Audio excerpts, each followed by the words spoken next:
Blog Talk Radio. And in those days there were giants in the land, and the sons of the angels of God looked upon the daughters of men and found them fair, and took of them wives, and their sons became of old great men of renown.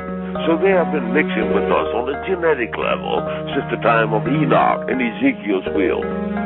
Here on Earth we're intrigued by the sun, moon, and stars, and imagine there's got to be planets like ours. Some conceive of a face on the surface of Mars, so in need of a meaning and purpose we lost. That indeed they believe that these might be our gods, or that maybe with time we'll do right and evolve and eventually reach what they seek and then solve all the problems of man. But they really don't know that they fall in the works of our hands are but just filthy rags. So we travel the lands to dig up our past time elapses, and with it are much of the facts. Some imagine that God came in alien craft. They react in this way, they're so desperate for meaning and purpose, but satanic service, they know that they have evil motives. Am I making you nervous? I'm just scratching the surface. The signs from Ezekiel's wheel, when the skies unfold like scrolls and the breaking of seals. Heed the warning, the message is clear. Heed the warning, the time draws near. See the signs from Ezekiel's wheel, when the skies unfold like scrolls and the breaking of seals. Heed the warning, the message is clear. Heed the warning, the time draws near. In the blink of an eye, all believers will be raptured. Anyone left receives a mark or the caption. This leader will arise, claim his origins are alien, possessed by Satan on the side of the Nephilim. Profess those who left held us back from evolving, and now that they're gone, we'll solve all of Earth's problems. The worship of any one God will be halted, evolving to gods and ourselves be exalted. They'll play on these lines, and in time they'll devise and arrive at a plan that will help hypnotize all the ones left behind, the spiritually blind. He's stolen their souls, now he's stealing their minds. It's already started, we're seeing the signs. Just study the word, prophecies all aligned. Now chop off the heads of all those who fight at one earth, one world. Aren't you excited? The signs from Ezekiel's wheel, when the skies unfold like scrolls and the breaking of seals. Heed the warning, the message is clear. Heed the warning, the time draws near. See the signs from Ezekiel's wheel, when the skies unfold like scrolls and the breaking of seals. Heed the warning, the message is clear. Heed the warning, the time draws near.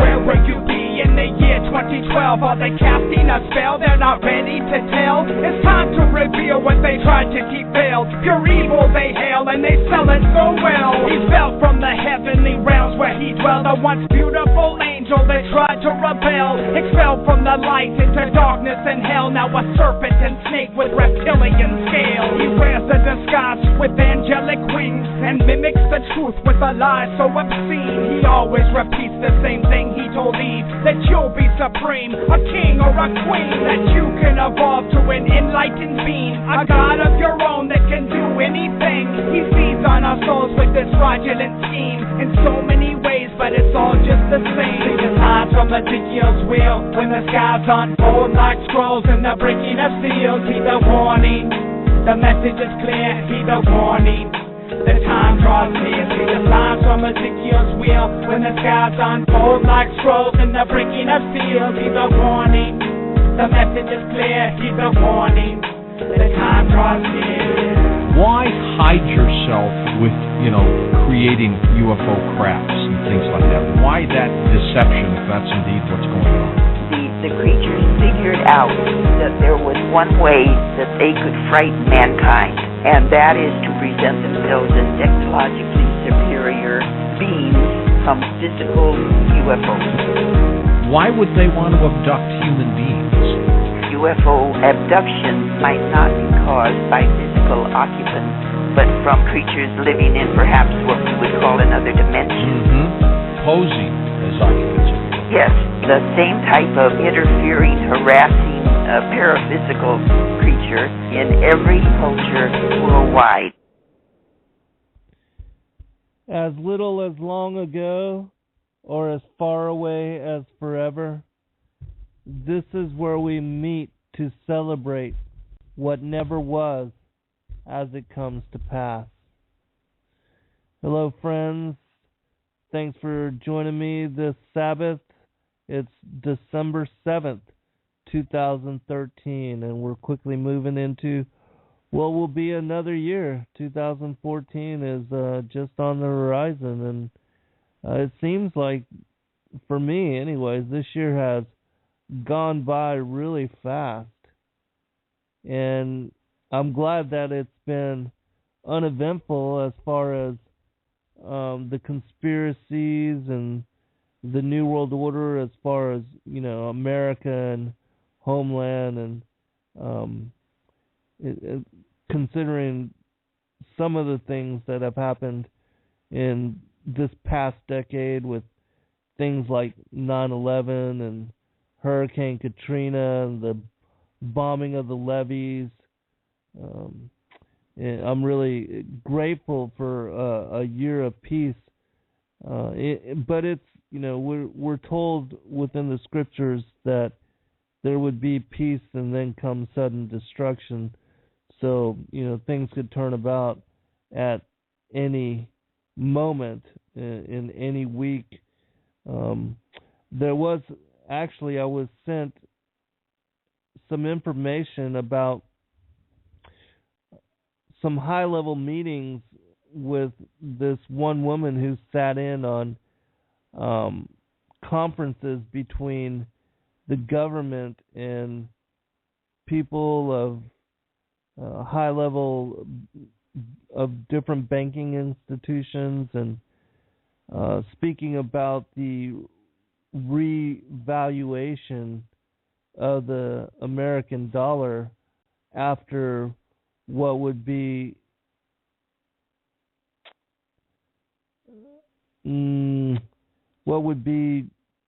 basically, a collapse of the global financial markets and the Dow Jones Industrial Average, the NASDAQ and the S&P, and how that would affect the current currency, and even though it's been devalued greatly up until this point, the markets are at an all-time high. And it's, if you look at what was the first crash during that led up until the Great Depression, the timeline and also the way that the averages, the indices have moved are similar, in that there was a run-up on the different averages, which back then was only the Dow Jones, but the way that the movement of the line, it was taken to climax, to a precipice, and then things quickly changed, and it led to what was the Great Depression, and a time of struggle and cataclysm for the American people, for the middle classes, and those that were overextended and over leveraged with the markets. And back then, and right before, it was a major heyday and times of celebration, the roaring 20s, when cash flow was quite abundant and everybody was making a ton of money in the market, and it didn't seem like you needed to even be concerned with what you were investing in, because everything was paying off. This was also similar to the run-up in the internet stocks, and also the follow-up with what was the technology stocks and the NASDAQ, when it was run up to 5,500 back in the late 80s and early 90s, in the later 90s, that these kind of things are orchestrated, and that's the way that they unfold what would be these next downturns.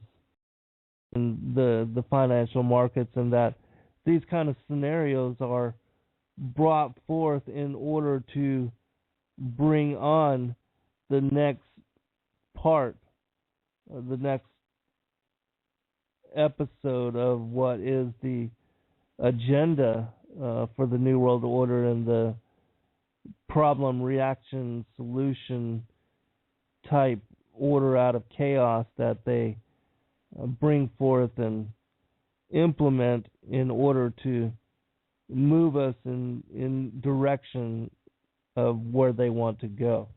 And so, anyways, today we're going to be talking about as in the days of Noah, and the things that were going on, the circumstances and the situations that had led to the flood, and why it was that the Most High, the Father and the Son, had to bring on the flood in order to reset the circumstances of the world for what would be the next chapter of humanity and earth history.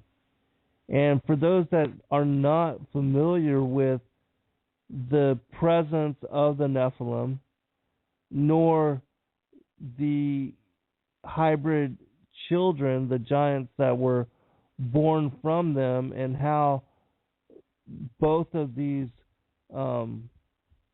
interdictions of both of these beings upon the affairs of humanity and the world, how that all played out. Many people believe that the flood of Noah's day was brought on due to the wickedness of humanity. And so many that don't know about Genesis 6 and the sons of God, nor how the men of renown were born from them, and how all that figures into what was the primordial times, the times before the flood of Noah's day, and the great deluge that reset things for Noah and his family and those that had survived on the ark. You're missing a large part of the story, because when you begin to look into and study the gospel in its fullness, and to look into the details of why things happen the way that they did, going back to even before the modern creation of Adam and Eve, with even the destruction of Atlantis and the bringing on of the global ice age, that these things were done specifically as judgments for the they were consequence for what the fallen angels were already doing upon this planet, and the things that they were trying to accomplish, that the Father and the Son has waged war against them and their intent since before even Adam and Eve. And so if you are missing and don't understand about how these beings play into what is the history of this planet, then, well, like a lot of the modern day, what are the people that follow mainstream churchianity, they only believe, that there's only 6,000-7,000 years of history, and that there were no pre-Adamic creatures, nor were there any intelligent cultures or civilizations or periods of history in our primordial past, when really, today, we are at the lowest end technology and culture. And even though it seems like for, the last 6,000-7,000 years that we're at the height of technology and civilization and the capacity to do the things that we are doing, the truth is, if you study like Hesiod in his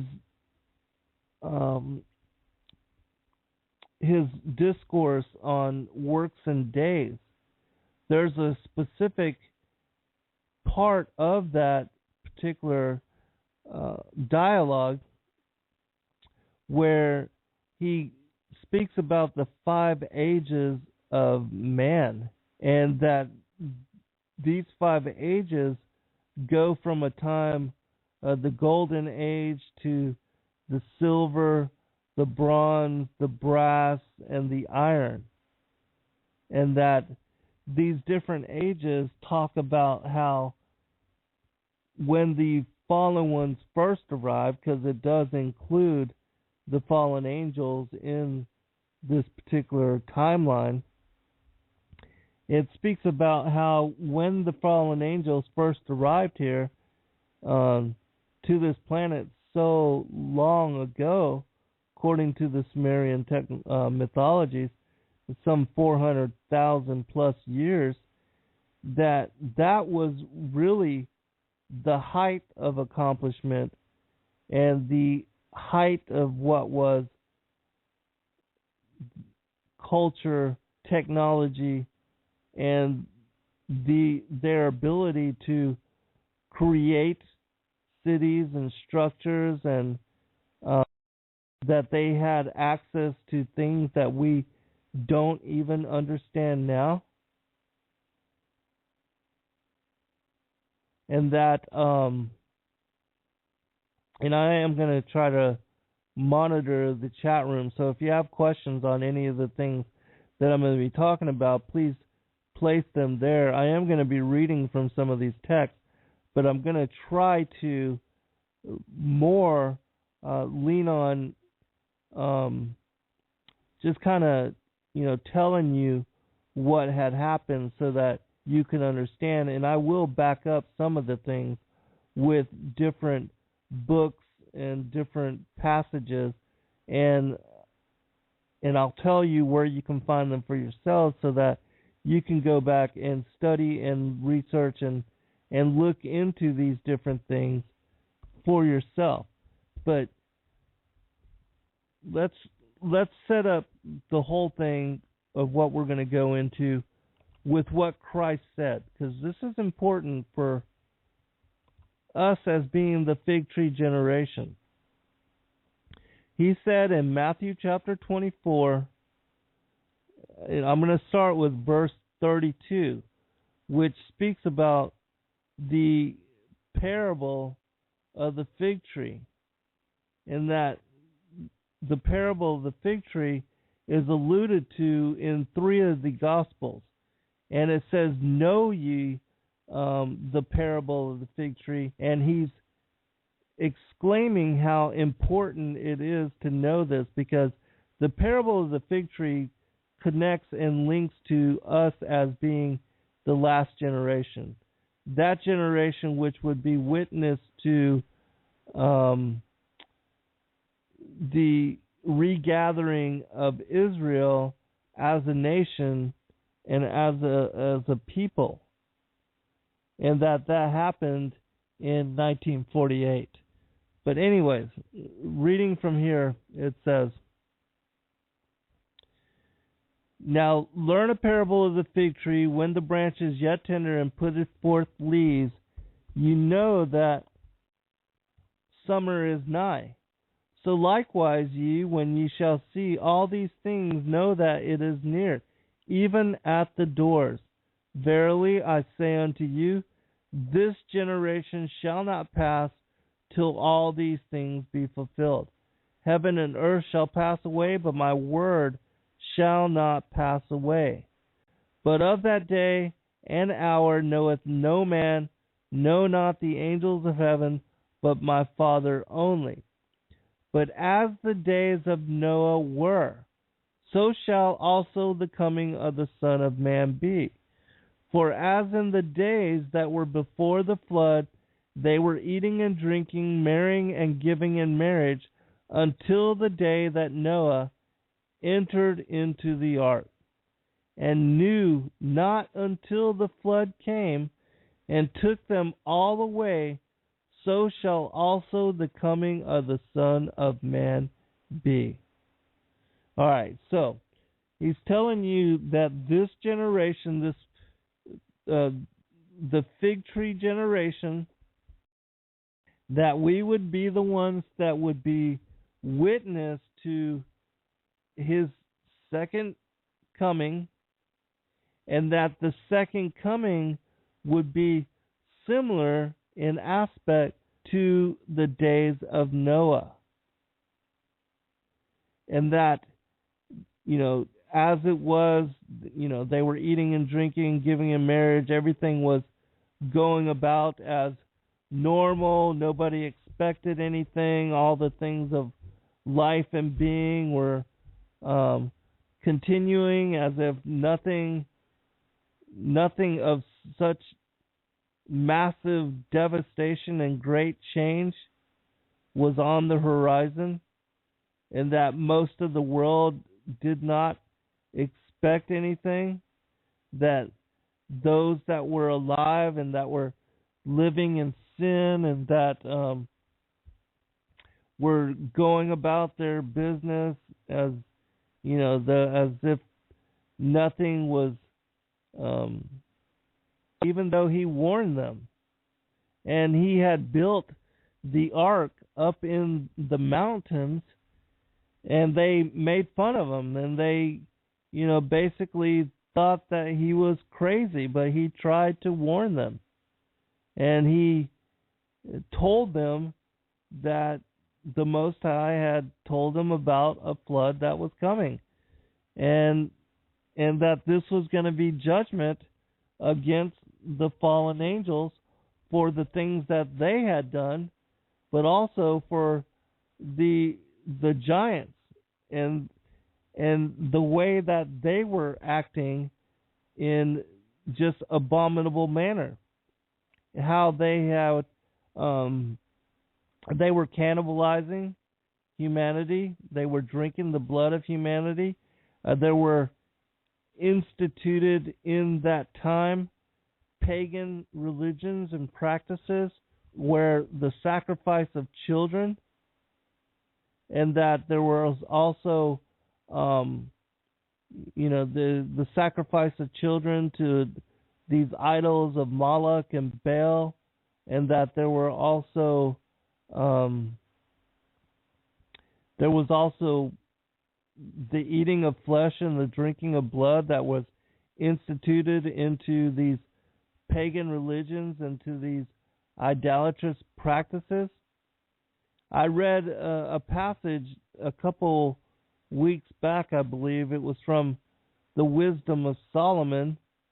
And in that particular passage, it spoke about how the people at that time, in those days and age, that they were taking part in such things.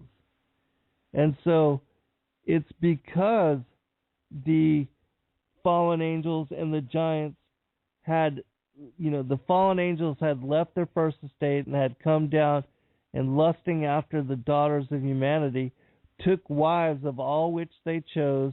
The book of Jasher or Jubilees speaks about how they went a-whoring after the daughters of man, and that their unnatural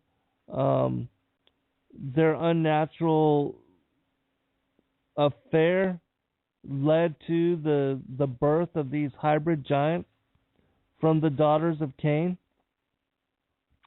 and that these giants were haughty and proud and mighty in their wisdom, not just their strength, but that they were performing magic, and they were taught by their fathers about the secrets of the heaven, and that the watchers brought down information to, concerning even how to abort, abortion was instituted from the knowledge that they had shared. Magic, enchantments, root cutting, all these different things, astrology, and not just astrology, but the institution of sacrifice and victim sacrifice and cannibalism and the drinking of blood. Those things were instituted along with the movements of the sun, the worship of the equinoxes and the solstices. I'm going to read a passage real quick. Let me find it. But this will tell you just a little bit about how they led astray humanity, and they basically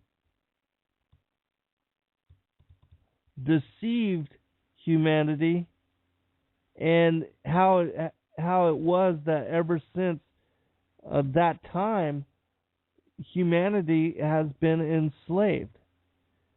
It says this: "And he made a plan with his powers. He sent his angels to the daughter of men, that they might take some of them for themselves and raise offspring for their enjoyment. And at first they did not succeed. When they had no success, they gathered together again. They made a plan together. They created a counterfeit spirit, who resembles the spirit who had descended, so as to pollute the souls through it. And the angels changed themselves in their likeness into the likeness of their mates, the daughters of men, filling them with the spirit of darkness which they had mixed for them.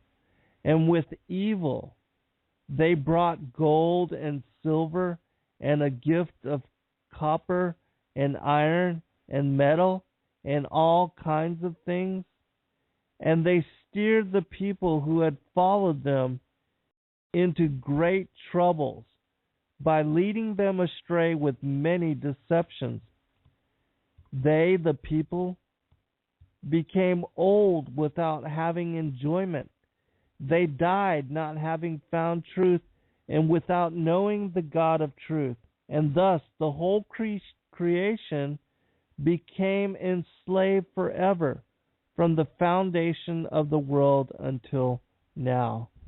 That's from the Apocryphon of John, or the secret book of John, with the Nag Hammadi codices. The next text I'm going to go into to kind of set up and to give further elucidation to the condition of the world is a book called the Book of Giants, which is from the Dead Sea Scrolls. But there's also another text which is also called the Book of Giants, and it was written by Mani, who was a Persian scholar and theologian, and he was considered a wise man, a follower of the Most High and his son. Anyways, he wrote also a different version of the Book of Giants, which is not well known. And I want to bring out just a few passages from it as well to elaborate on the Book of Giants that is written in the Dead Sea Scrolls. Both of these texts are quite butchered and fragmented, and I'm not going to be, covering them in their entirety at all, but I will be sharing certain select passages, and I picked ones that weren't, as decimated, so that you could get an idea for what was being spoken about. In the Dead Sea Scrolls Book of the Giants, another thing that is of interest is that Gilgamesh is named specifically. And for those that don't know, Gilgamesh is one of the Sumerian heroes. That he was part, he was a giant, and that he was the king of the city of Uruk. And it wasn't long ago, well, I say not long, but maybe 1 or 2 decades, that Gilgamesh's tomb was actually found. And there's a depiction of him holding a lion underneath his arm, and that he has 6 fingers and 6 toes. And so you can Google that for yourself and look it up. But it's interesting because here this particular Hebrew text is linking one of the Sumerian heroes to the giants and to those that were born of the fornication of the sons of God with the daughters of humanity.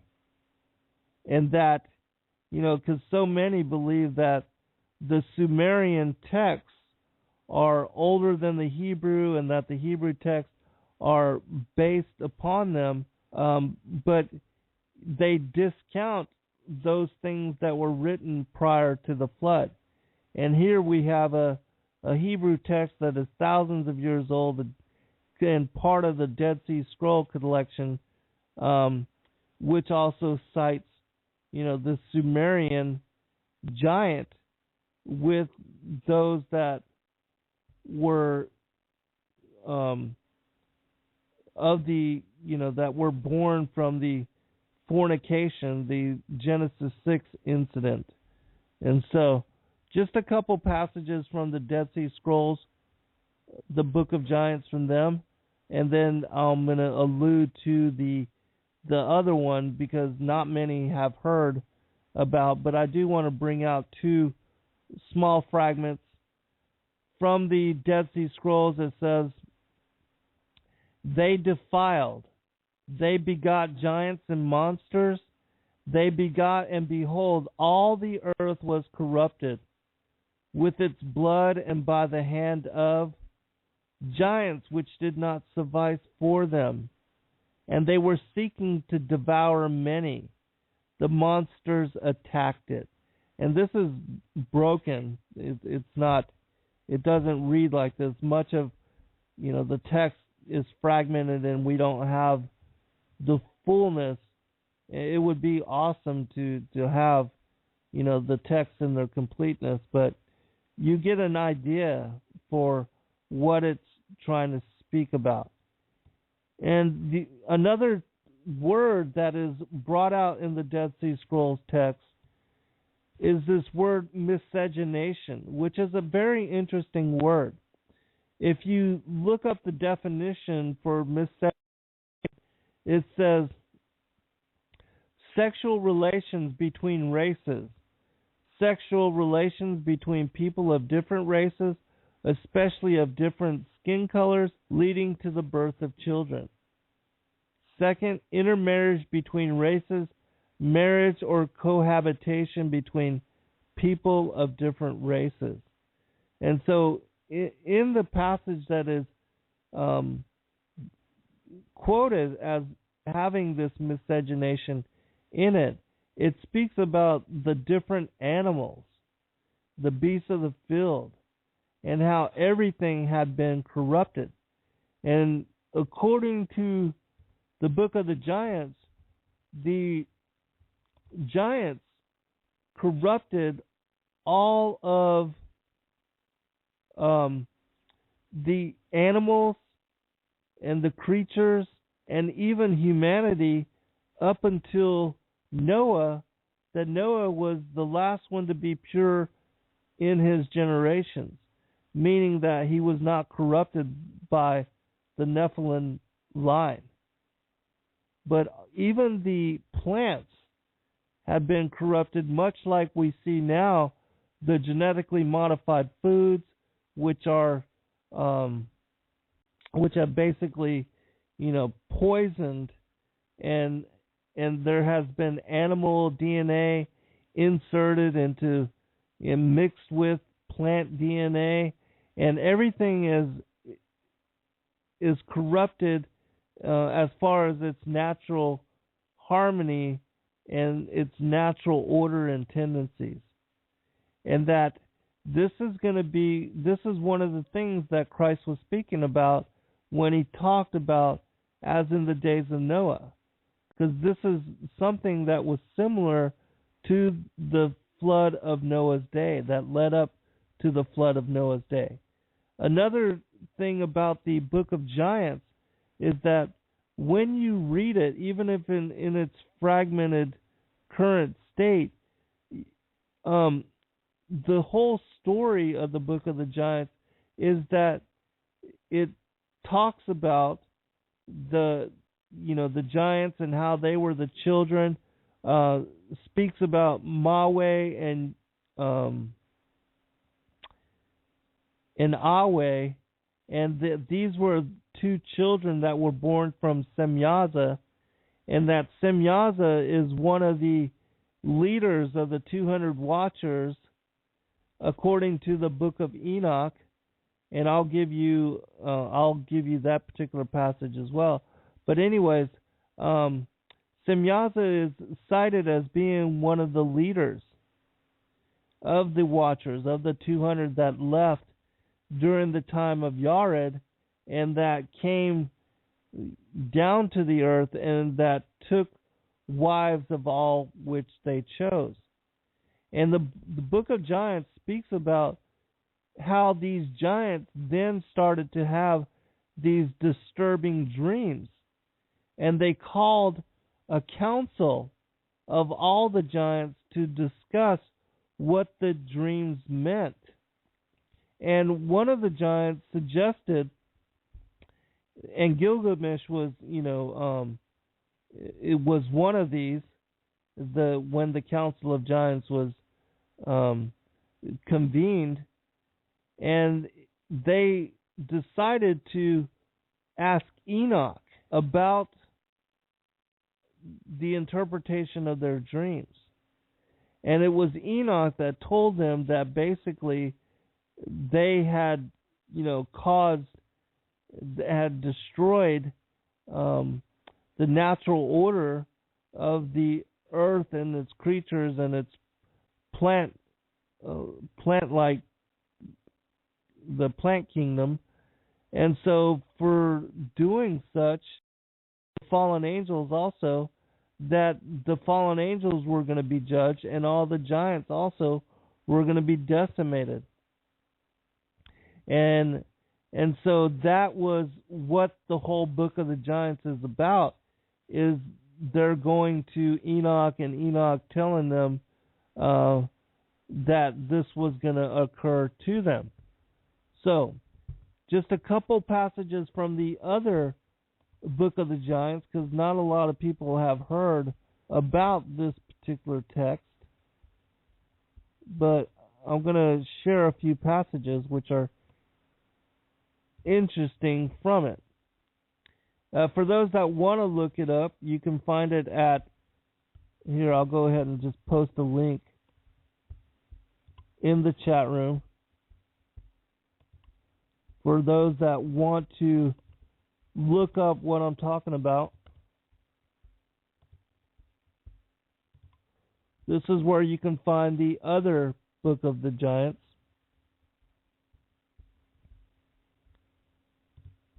All right, but just a few passages. It says this, and this will give you an idea what we're going to be commenting on and talking about today. Thereupon the giants began to kill each other and to abduct their wives. The creatures too began to kill each other. A different fragment. Enoch the apostle gave a message to the demons and their children, to you not peace, The judgment on you is that you shall be bound for the sins you have committed.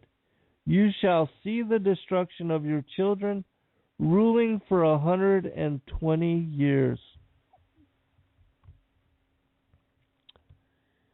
And in another place I saw those that were weeping for the ruin that had befallen them, and whose cries and laments rose up to heaven.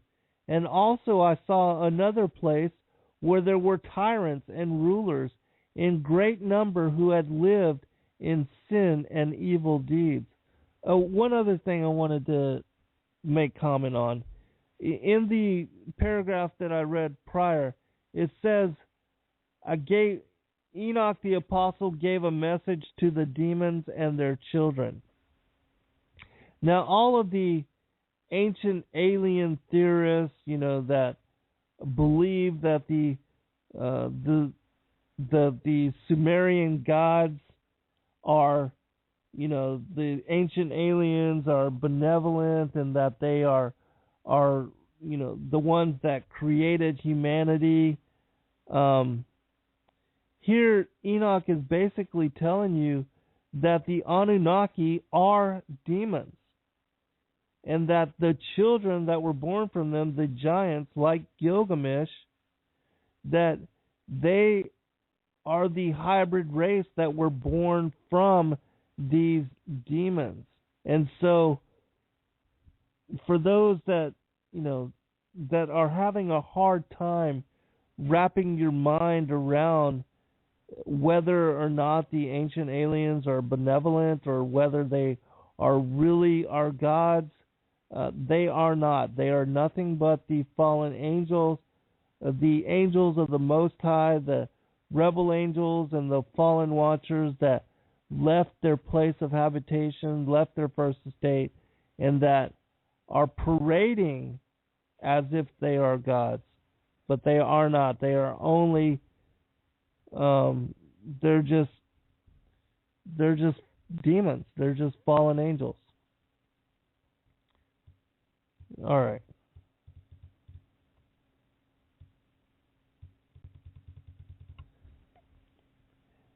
They took and imprisoned all the helpers that were in heaven, and the angels themselves descended from the heaven to the earth. And when the 200 demons saw those angels, they were much afraid and worried. They assumed the shape of men and hid themselves. Thereupon the angels forcibly removed the men from the demons, laid them aside, and put watchers over them.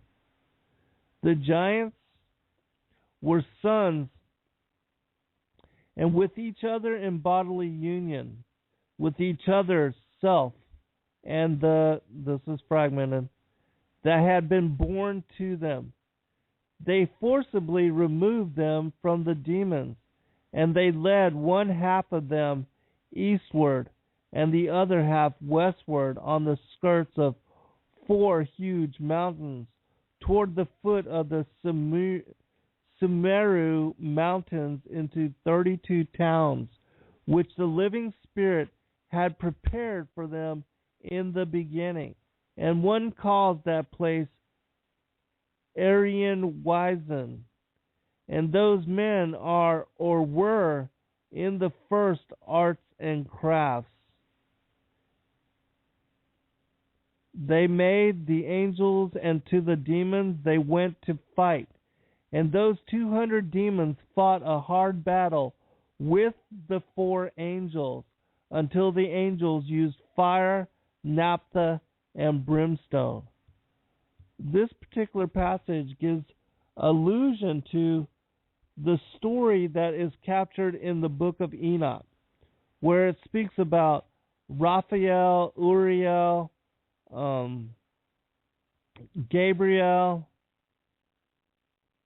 and maybe it was Michael. Yeah, I believe it was Michael.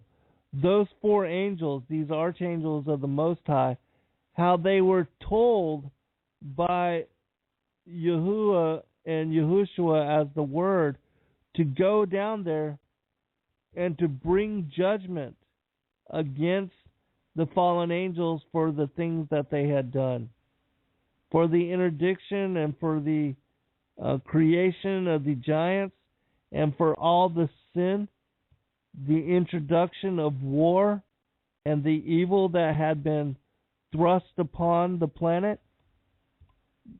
This is what we are going to be witness to with the return. Because even now, the giants and the fallen angels, they are on this earth plane, and they are starting to show themselves, and that the strange esoteric events associated to their presence upon the planet are starting to occur more and more. That the UFOs and the aliens, that they are nothing but manifestations of these ancient beings, and that this is what was being experienced even back then, and that this is what we are seeing even now. There are some other passages which speak about the egregore. I'm going to read just a couple of those, and then we're going to link this to a passage in the second book of Enoch, which also speaks about the egregore. It says this: "Now attend and behold how the great King of honor, who is in the third heaven, he is ... with the wrath and a rebellion, when malice and wrath arose in his camp, namely the egregore of heaven, who in his watch district rebelled and descended to the earth. They did all deeds of malice. They revealed the arts in the world and the mysteries of heaven to men. Rebellion and ruin came about on the earth. On account of the malice and rebellion that had arisen in the watchpost of the great King of honor, namely the egregore who from the heavens had descended to the earth. On their account the four angels received their orders. They bound the egregore with eternal fetters in a prison of the dark. Their sons were destroyed upon the earth. Before the egregore rebelled and descended from heaven, a prison had been built for them in the depth of the earth, beneath the mountains. Before the sons of the giants were born, who knew not righteousness and piety amongst themselves, 36 towns had been prepared and erected so that the sons of the giants should live in them, they that come to beget, who live 1,000 years. One other passage, and then I'm going to comment here.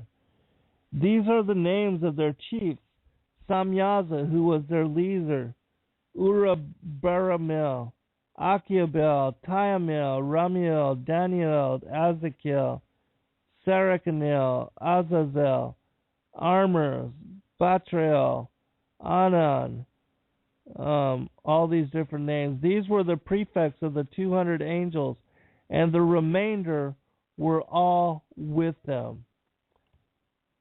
That's a passage from Enoch, speaking about these, the angels, this Samyaza, and because he's the one that's mentioned specifically in the book of Giants, and that two of the giants were his sons, Mawe and Awe. Now, in chapter 18 of the second book of Enoch, it also mentions these particular giants. And I'm going to share this passage and two other passages, then I want to make comment. They're going to be really quick, but they will tie together why it was and how it was that the presence of these giants upon the earth, and also the fallen angels and the things that they did, that was why the flood of Noah's day was brought upon the world, and that it was not because evil of humanity. That really the flood of Noah's day was to preserve humanity and to give humanity a chance to live and to survive and to make it, when if the Father and the Most High and the Son had allowed the giants to continue replicating and to cannibalizing and drinking the blood of humanity, they would have wiped out all the children of men. And that afterwards there would have only have been the chaos of the giants warring against themselves, as what would be left as far as the history of the world, until they decimated themselves as well, and then there would, the world would be left to without any children of humanity, nor the giants. Chapter 18. For those that don't know, the second book of Enoch is where Enoch was taken up through the 10 heavens, and he was brought before Yahushua as the Word, and Yahushua tells him how he made the invisible and the visible worlds, and also how the sons of fire rebelled against them. And then he talks about, the 7 days of creation and all of that. Chapter 18 says this: The men took me on to the 5th heaven and placed me, and there I saw many and countless soldiers, called Grigori, of human appearance, and their size was greater than that of great giants, and their faces withered, and the silence of their mouths perpetual. And there was no service on the 5th heaven. And I said to the men who were with me, Wherefore are these very withered, and their faces melancholy, and their mouths silent, and wherefore is there no service on this heaven? And they said to me, These are the Grigori, who with their prince Satanel rejected the Lord of light. And after them are those who are held in great darkness on the 2nd heaven.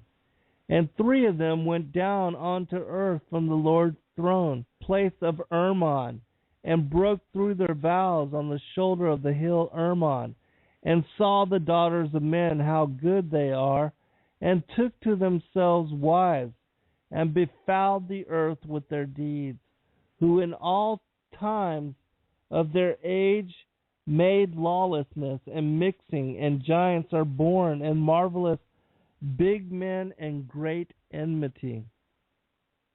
And therefore God judged them with great judgment, and they weep for their brethren, and they will be punished on the Lord's great day. And I said to the Grigori, I saw your brethren and their works and their great torment, and I prayed for them, but the Lord has condemned them to be under the earth till the existing heaven and earth shall end forever. And I said, Wherefore do you wait, brethren, and do not serve before the Lord's face, and have not put your services before the Lord's face, lest you anger your Lord utterly? And they listened to my admonition and spoke to the 4 ranks in heaven, and lo, as I stood with these 2 men, 4 trumpets trumpeted together with great voice, and the Grigori broke out into song with one voice, and their voice went up before the Lord pitifully and affectingly. Remember in the book of Jude, it speaks about how hell was created for Satan and his angels. In that other book of Giants, the one by Manny, it also spoke about how hell was created for Satan and the fallen angels, for the things that they had done. Let me check the chat room. And so this is what what was going on during the time prior to Noah's day, and why it was that Noah was going to be spared in the ark, protected after the decimation of the flood, that he would have a chance to repopulate. Him and his family would have a chance to repopulate the planet in peace, and that they would have a chance to survive. Because really, the whole story and the whole history of the Gospels and the texts of the Gospels are an accounting of what was the war in heaven. Going back to the second day, the separation of light and darkness, the rebellion of Lucifer, the 1/3 of the angels of the Most High that joined him as the rebel angels, they're coming here to this planet. They're, as the Sumerian texts say, as the Anunnaki, they were trying to create a slave race, and that this slave race of these pre-Adamic beings, that they were only able to push the envelope as far as genetics and DNA to a certain degree, and that it wasn't until Adam and Eve were created on the planet that there was, we were even wiser than the fallen angels. We didn't have the technology nor the experience or the longevity of experience that they had, but we were wiser than them, and they were jealous of us. And, that's why we had the ongoing war through the enmity of the seed of the woman and the seed of the serpent. But basically, the whole full summation of the Old and the New Testament is this ongoing war between the Father and the Son against the fallen angels and the later watchers, those 200 angels that joined them during the time of Yared, that these demons and the giants that were born from them, it's been a war between the sons of Adam and the sons of Cain, the wheat and the tares, the goat and the sheep. And that's when you understand that and you read the gospel, it will present to you this story over and over and over again. So, all right, now I'm going to tie this together in a different way.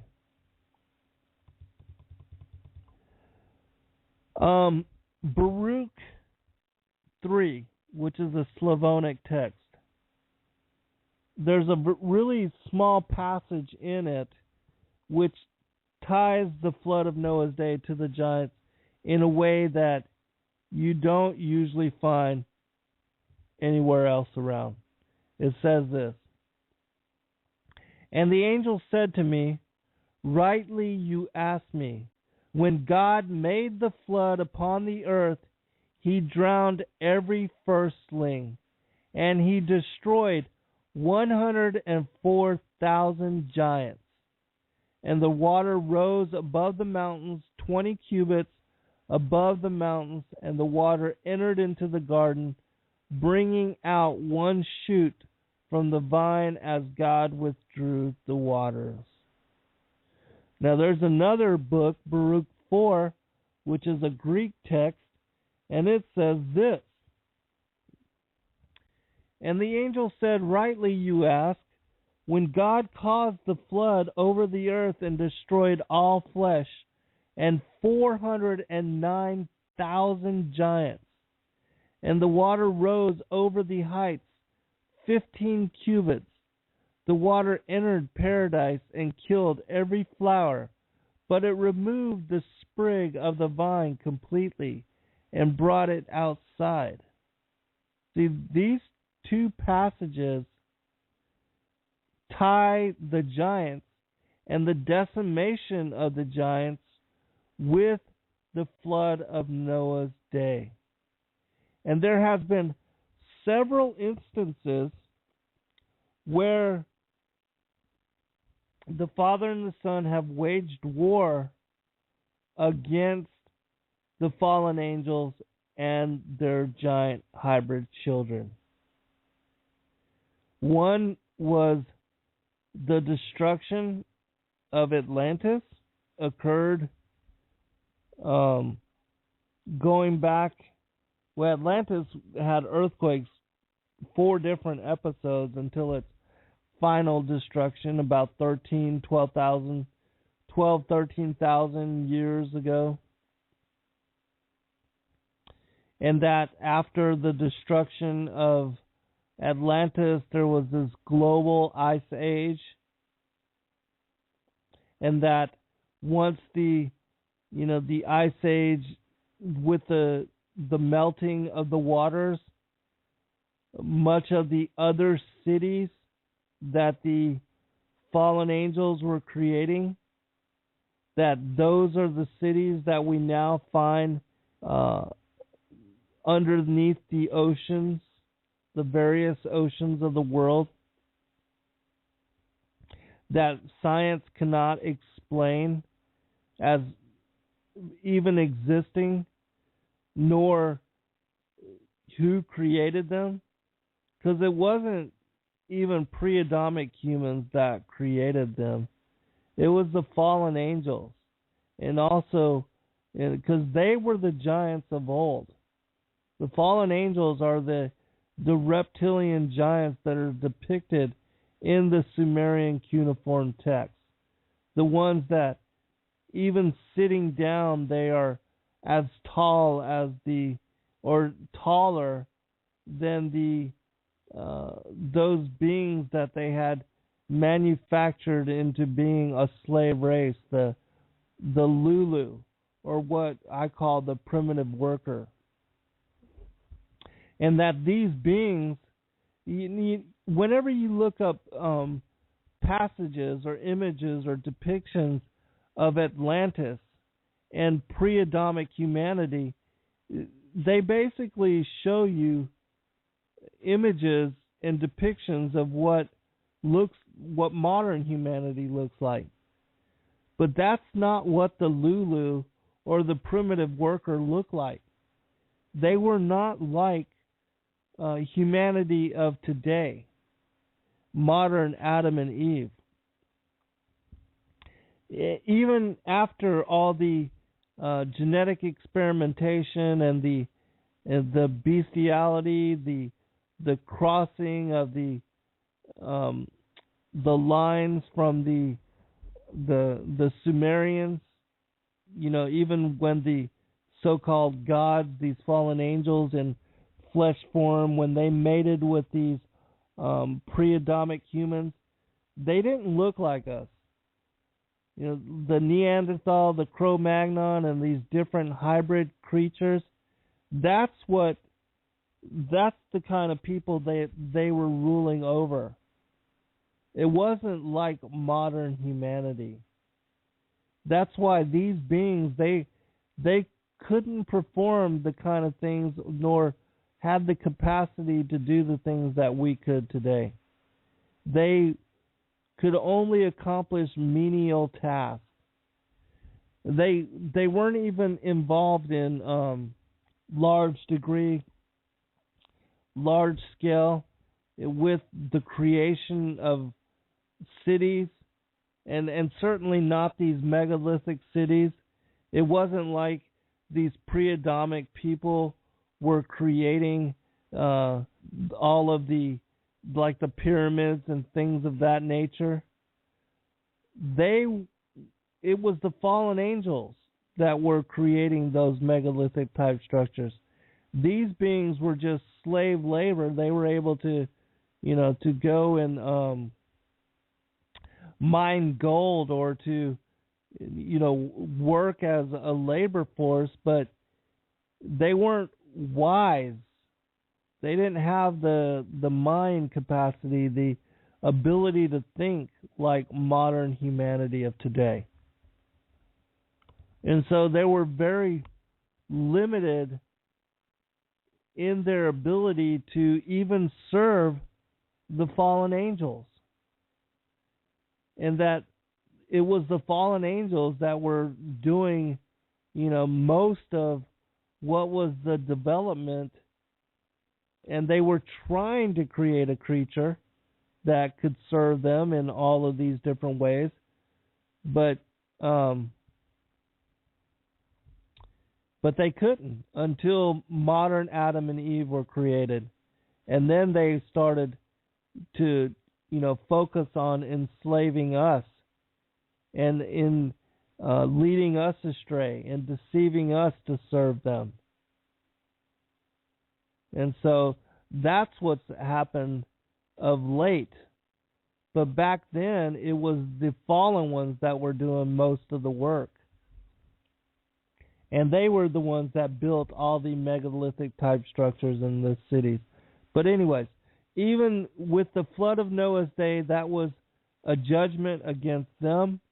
Even when Moses was led out of the bondage of Egypt, and when Joshua and when all the tribes of Israel, the people of Israel at that time, when they were led into the promised land against the sons of Enoch, the sons of the Anunnaki, that's why it was that, the Most High told them to spare no man, woman, or child. And to this day and age, so many people, without understanding the wars of the Most High and the Son against the fallen angels, the rebel angels, and the fallen watchers, they don't understand, and they will cite that Yahuwah or Yahweh is a homicidal God. And how could, God demand that children be slaughtered and that nobody, be allowed to be spared? Unless you understand that these particular beings, what they were involved in, and that they performed blood sacrifices and that they demanded victim sacrifice and even the offering of children, unless you understood these things, you would not understand why they have been waging war and why they have wanted to completely decimate these beings at every turn of the way. And so for people that don't understand that, those kind of declarations may seem homicidal. I'm going to see if I can find this from the Wisdom of Solomon real quick.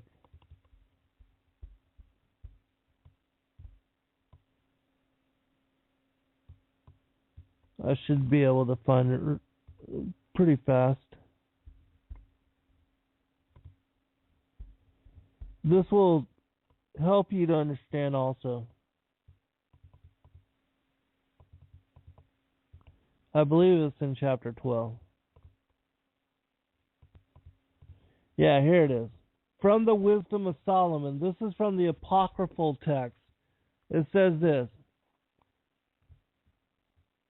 those who dwelt of old in thy holy land, thou didst hate for their detestable practices, their works of sorcery and their unholy rites, their merciless slaughter of children, and their sacrificial feasting on human flesh and blood. These initiates from the midst of a heathen cult, these parents who murder helpless lives, thou didst will to destroy by the hands of our fathers, that the land most precious of all to thee might receive a worthy colony of the servants of God. So that's why the Father sent Joshua into the Holy Land and told him to spare not even the cattle, not even the children, but to wipe out all seed, because everything was corrupted.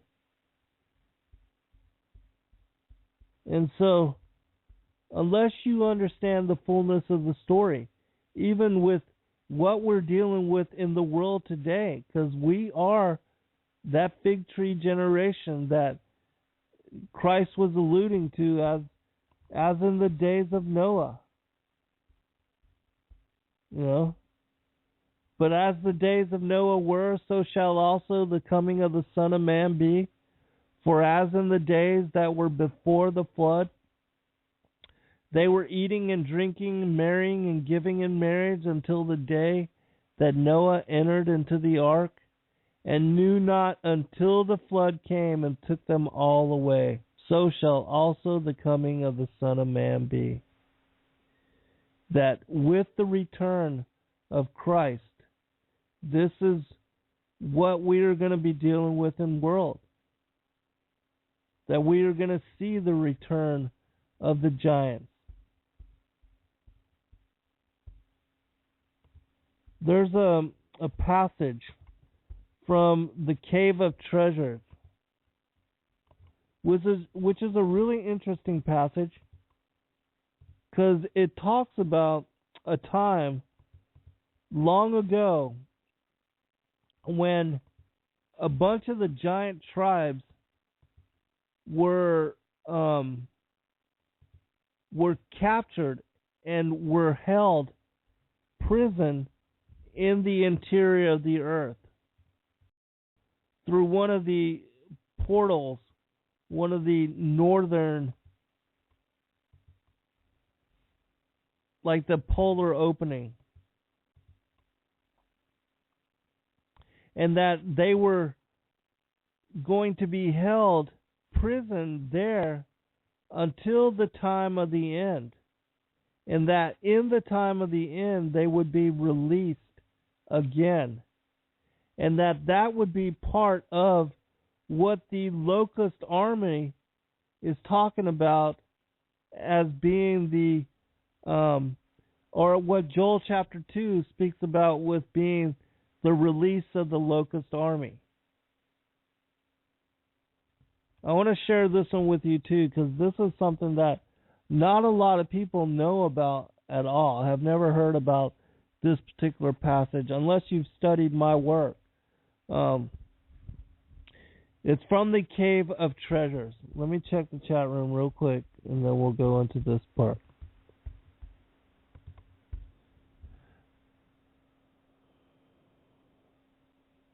Just want to make sure that I'm not missing any questions.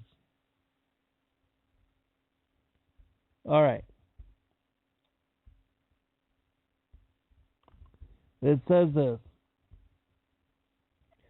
When Alexander was king and had subdued countries and cities and had arrived in the east, he saw in the confines of the east those men who are of the children of Japheth.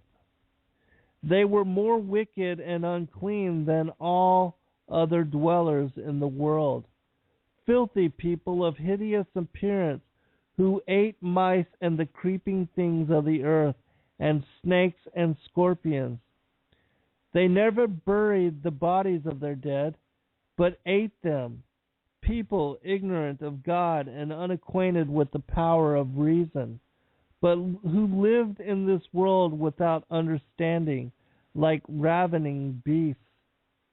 When Alexander saw their wickedness, he called God to his aid, and he gathered together and brought them and their wives and children, and made them go in and shut them up within the confines of the north.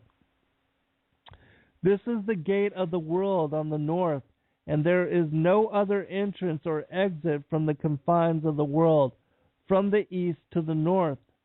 And Alexander prayed to God with tears, and God heard his prayer, and commanded those two lofty mountains, which are called the children of the north, and they drew nigh to one another, until there remained between them about 12 cubits.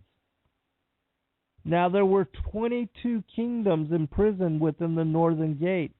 Their names are these: Gog, Magog. I'm not going to read all those, but basically, cannibals was one of the names of these different groups, but basically the giant tribes.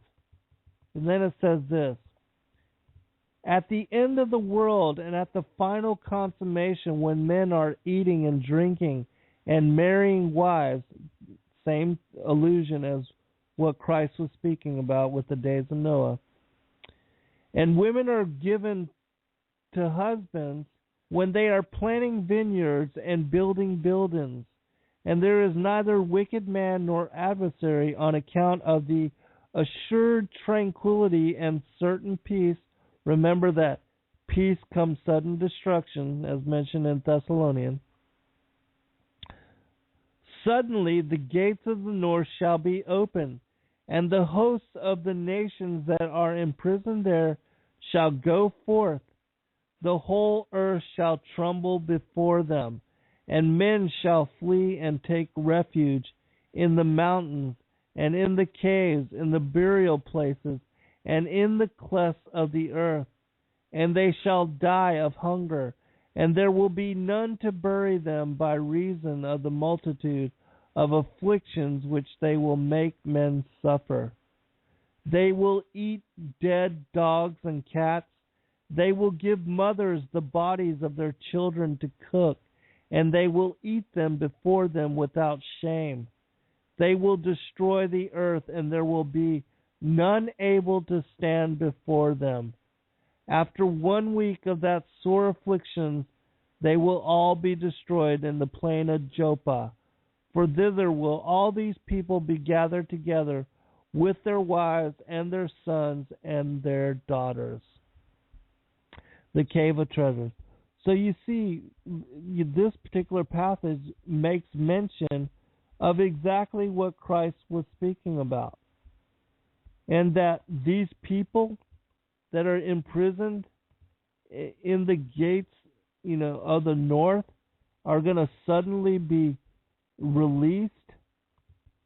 There's a passage in the book of Joel.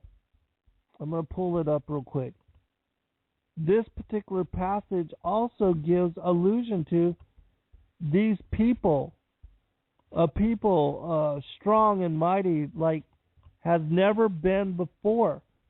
This passage is speaking about these giants. It says this from the second chapter of Joel: a day of darkness and of gloominess, a day of clouds and thick darkness, as the morning spread upon the mountains. A great people and a strong, there hath not been ever the like, neither shall be any more after it, even to the years of many generations. A fire devoureth before them, and behind them a flame burneth. The land is as the garden of Eden before them, and behind them a desolate wilderness. Yea, and nothing shall escape them. Joel chapter 2, read it in its entirety, because it also speaks about the return of the giants, the return of the Nephilim, the loosening of the locust army. Because before, as the days of Noah were, the earth was like a perpetual paradise. And that when the sons of God mated with the daughters of Cain, they created this race of men of renown, these wicked giants. These giants destroyed the earth. And their parents, the fallen angels, with their genetic experimentations, with their genetically modified plants, animals, that the natural harmony, the natural order of the entire earth was decimated. And so that's what we're dealing with. That's what we're seeing. And that's what Christ was alluding to with the parable of the fig tree and the chapter of Matthew 24. If you speak about with others that have never heard about these things, it's apparent. I have been able to get people that have never been interested in the gospel, in the Holy Word, fascinated and piquing their interest with Genesis chapter 6, verse 1 through 5, speaking about the sons of God, the giants, how there would be giants before the flood and after. That when you can explain how evil and the origin of evil lies with the fallen angels and with their giant children, and that all of the gospel, the Old and the New Testament and everything, even the extra-biblical, the apocryphal books, that all of those things are speaking about the war of the Father and the Son against the rebel angels and the fallen watchers, then it makes them want to read the gospel for themselves. And it will also help them to understand them in a way that they never, ever thought possible. Because, first, they never understood the context. And they never, as far as, it also helps them to understand the true nature and the reality of ancient history, mythology, and what we are seeing and even finding in the world today. That once you can tie all these things together with what is spoken about, and you can help them to understand the Ancient Alien series in a better way, so that they don't get caught up in the strong delusion. They will really appreciate you, and they want to know. So many people are watching that series now, and there's another, the America Unearthed, and because so much, even American history, we are not being truth on so many facets in so many ways. And people really want to understand. They want to know about these things and understand. Oh, also, I have to say, Cookie, I did get your message. I just haven't had a chance to send you a reply, but I will do so. But I did remember your question. And also, I just want to let everybody know that I finished the final edits on Skyfall. And so it will be going, the next phase is the marketing phase. And so it should not be long at all that it will become available to you. And I so look forward to it, because it expounds upon sons of God, who we are, why we're here. It's going to help you to understand the larger reasons for our being here on this planet and at this time. It's going to help you, our individual place with the fall and with the story of, our loss of immortality, incarnating in the flesh. I also explain incarnation and reincarnation, all these different things that so many people are still confused upon. That this book will give you all of those different quotes, give you all of those different sources, and that you're going to be able to look them up and read them for yourself.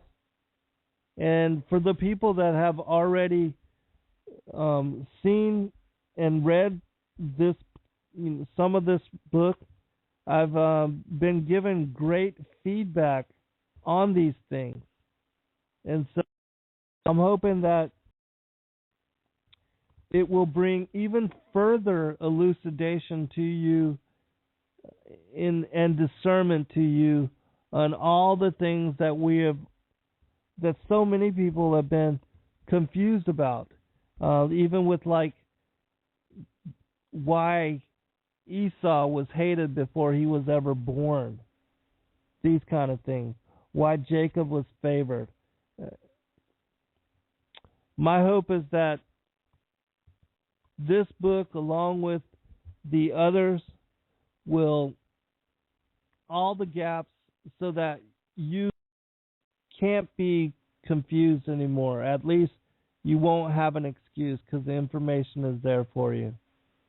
And so I appreciate all of you. I just pray that you share these, these holidays, this time of, as we're going into the new year with your friends and family and remember Christ. But look into the other show that I did on the Devil's Church, just so that you can understand, how some of these holidays are tied in with pagan traditions, so that hopefully you won't get caught up in all that. But also one last thing. This Wednesday, Jonathan Gray is going to be joining me on my show on Revolution Radio. So if you can, please join us Wednesday, freedomslips.com, Studio B, 8 to 10 p.m. Eastern. God bless all. We'll talk to you soon. Good night.